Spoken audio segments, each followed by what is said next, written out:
17h-20h, votre grand journal du soir avec Mathieu Béliard sur Europe 1. Bonsoir Sonia Mabrouk. Bonsoir Mathieu, bonsoir à tous.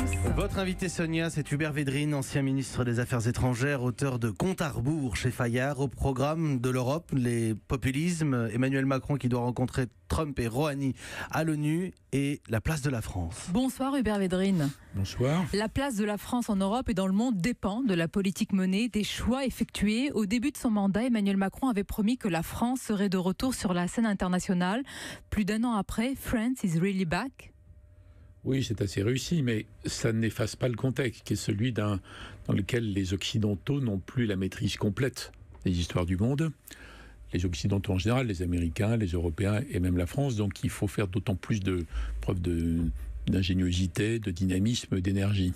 Et c'est vrai qu'il y a une sorte de retour de la France, donc il y a une attente par rapport à la France, mais dans un contexte qui est extrêmement difficile. Est-ce qu'on a su transformer cette attente dans le domaine de la diplomatie? Quelle action peut-on mettre au crédit de notre pays? Quel dossier concret a fait avancer Emmanuel Macron qui ce soir sera à l'ONU? Vous pourriez poser la question sur à peu près tous les leaders du monde et vous verriez que sur Je m'intéresse à notre pays d'abord. Non, mais c'est une interaction, c'est un enchevêtrement par rapport à ça. Donc il y a une série de thèmes qui ont été relancés, qui ont été escamotés. Par exemple, tout ce que dit le président sur le multilatéralisme. Évidemment, on peut se dire, mais c'est aux antipodes de la pratique de Trump, donc pourquoi dire ça? Mais la France est le seul pays qui ait maintenu ce concept sur la table, alors Trump balayait tout. Donc, à travers et puis je pense qu'Emmanuel Macron va le refaire cette semaine à l'ONU. Il faut maintenir cette idée, même si on ne peut pas dire que tous les problèmes sont réglés comme ça, mais derrière ça, ça veut dire quoi? Qu'est-ce qu'on peut faire malgré Trump? Exemple climat, vous voyez? Exemple Qu'est-ce qu'on peut faire contre lui? C'est plus compliqué. Exemple Iran. Et restons sur l'Iran. Qu'est-ce qu'on peut faire avec lui sur l'Iran? Sur la question d'avant, la vie Macron et la voix de la France. a raison de maintenir cette exigence. Mais que pèse la vie et la voix de la France? Par exemple, sur le dossier du nucléaire iranien avec l'avis de Donald Trump. Mais c'est artificiel d'isoler le poids et la voix de la France sur un sujet comme ça, qui est un accord sur l'Iran, qui est un accord où il y a 6 co-signataires par rapport à ça. Que pèse l'Allemagne est co-signataire aussi, la Grande-Bretagne aussi. Mais je vous parle de la France quand même. Ma question est sur je sais bien, pas la capacité du président français, mais ce qu'on pèse nous dans la France, enfin dans le monde et en Europe.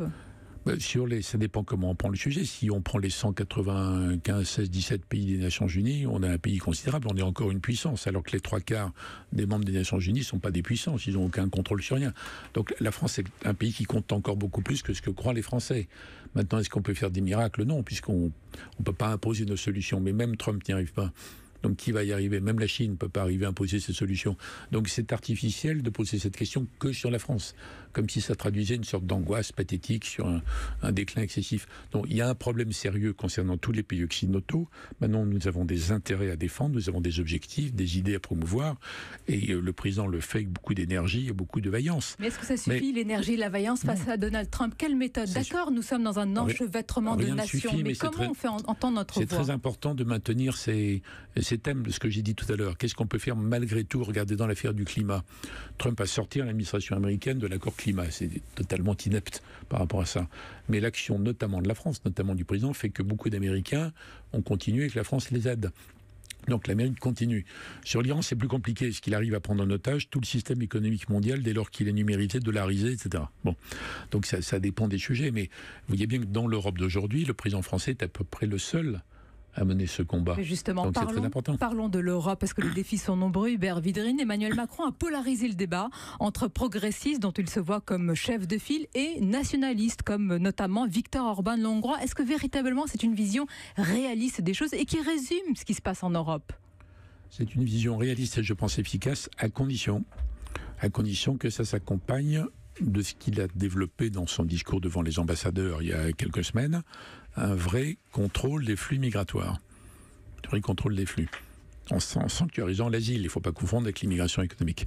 Donc si ça avance dans ce sens, si les pays de Schengen se réveillent par rapport à ça... Malheureusement, ça n'avance pas sur ce défi migratoire. Non, à l'instant, il y a quelques heures, l'Aquarius... Juste un exemple, il y a toujours une anecdote qui contredit la tendance à long terme, mais là je vous parle d'orientation, je réponds orientation.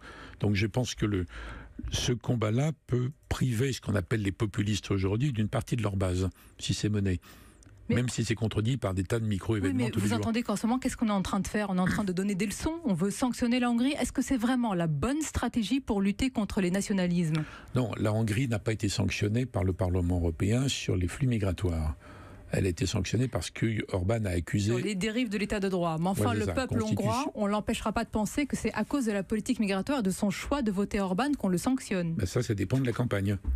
Si la campagne montre que précisément c'est pas acceptable d'attaquer la Constitution, la liberté de la presse, la justice, etc., et que c'est pour ça que la droite européenne l'a lâché dans le vote au Parlement européen, même si la procédure et que la droite française est divisée. Oui, même si la procédure finalement n'a pas de suite, mais ça ne porte pas sur la question des flux migratoires. Et là-dessus, en réalité, tous les pays d'Europe refusent l'immigration de masse, et ils sont tous favorables à un contrôle des flux migratoires, mais ça suppose la coopération des pays de départ et transit. Et en revanche, il y a un débat sur lequel il ne faut pas lâcher, il faut être très ferme, sur la sanctuarisation du droit d'asile. Vrai, pour les gens en danger, vrai. Qu'est-ce qu'on dit aujourd'hui à des citoyens qui voient la mondialisation comme une menace, qui considèrent les migrants comme un risque identitaire pour leur pays? Comment leur parler, les convaincre, les entraîner? En disant que ce risque peut être géré autrement que ce que je viens de dire, qu'il faut sanctuariser le droit d'asile, sinon l'Europe prononce à ce qu'elle est au fond d'elle-même, au-delà des textes juridiques, mais que les flux migratoires, ça peut se co-gérer, comme va le faire la Côte d'Ivoire, comme va le faire l'Afrique du Sud, comme va le faire l'Australie, comme le fera les États-Unis après Trump, etc., etc. C'est un phénomène durable, c'est pas un phénomène de crise, hein. C'est pas les gens en danger qui demandent l'asile parce qu'il y a la guerre. C'est les gens qui veulent simplement migrer pour des raisons économiques. Donc il faut en profiter pour mettre en place un mécanisme durable. C'est pas infaisable, c'est pas du tout impossible. Le désaccord entre pays européens est moins grand qu'on ne le croit sur ce point. Il est grand sur l'asile, hein, mais pas sur les migrants économiques. Un exemple, à l'instant, l'Aquarius demande Hubert Védrine à la France d'accueillir 58 migrants. Que répond la France à l'instant? Eh bien, on va voir quelle décision européenne on prend. Est-ce qu'on peut continuer de bateau en bateau qui arrive à agir ainsi? Attendez, parlons sérieusement. La France est engagée dans quelque chose de très ambitieux qui est d'essayer de casser l'économie de la traite, qui s'est reconstituée dans toute l'Afrique, qui n'a rien à voir avec la demande d'asile. Ce n'est pas des réfugiés. C'est des gens qui veulent émigrer pour des raisons. On peut les comprendre, mais l'Europe ne peut pas non plus faire face à toutes les demandes venues d'Afrique. Il faut distinguer entre les deux. Donc à un moment donné, il faut bloquer ces flux. Il faut que des tas de gens qui sont très sincères, formidables, admirables, très humanistes, très ONG, tout ce qu'on veut, comprennent qu'eux aussi doivent entrer dans cette logique de maîtrise des flux. Vous voyez ? Alors, est-ce qu'ils le veulent? Pas forcément, mais moi, je peux comprendre la position française là-dessus. Un défi à long terme. On conclut sur votre livre, Mathieu l'a cité tout à l'heure, compte à rebours, trois comptes à rebours, démographique, numérique et écologique. J'insiste sur le dernier, parce que cette semaine, Emmanuel Macron, lors du One Planet Summit, va recevoir, écoutez bien Hubert Védrine, le titre de champion de la Terre. Rien que ça. C'est pompeux, non? Ronflant. Oui. Mais important comme défi. Non, c'est important. Mais il a pris beaucoup d'initiatives précisément pour faire survivre l'accord de Paris sur le climat à la politique absurde de Trump. Et la France est véritablement en pointe. Mais la France peut lancer des idées, avoir un effet de levier, mais la France est responsable, disons, de 1% des problèmes écologiques du monde. Donc c'est surtout par les idées, les initiatives, l'effet d'entraînement. Il faut les actions après les idées maintenant. Oui, mais on est engagé dans un processus d'écologisation qui va toucher tous les secteurs d'activité humain, qui va s'étaler sur 10, 20, 30 ans. Et la France a de très bonnes cartes dans ce domaine à valoriser. On verra à long terme, ce sont des défis importants. Merci Hubert Védrine d'avoir été l'invité d'Europe 1. Merci à vous.